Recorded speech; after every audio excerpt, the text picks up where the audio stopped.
हरि ओम नमः शंभवाय जमयो भवाय ज नमः शंकराय जमयस्कराय ज नमः शिवाय च शिवतराय च असितगिरि समोस्यात् कज्जलं सिन्धुपात्रे सुरतरुवरुशाखा लेखनी पत्रमुर्वी लिखति यदि गृहीत्वा शारदा सर्वकालम् तदपि तव गुणानामीशपारण्ययाति गुरुर्ब्रह्मा गुरुर्विष्णु गुरुर्देवो महेश्वरः गुरुः साक्षात् परब्रह्म तस्मै श्री गुरवे नमः।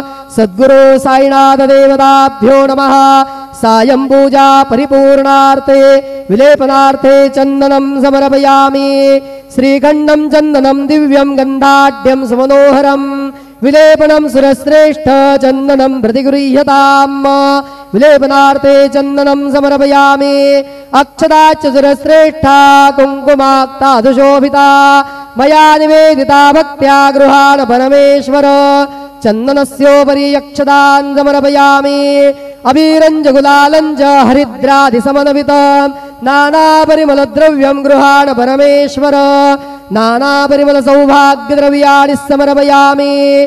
माल्यादीनि सुगन्धीनि मालत्यादीनि वै प्रभो मया रोतानि पूजार्थं पुष्पाणि प्रतिगृह्यताम्। नानाविधपत्रपुष्पं समर्पयामि। सायंकाले उपहारनैवेद्यं निवेदयामि।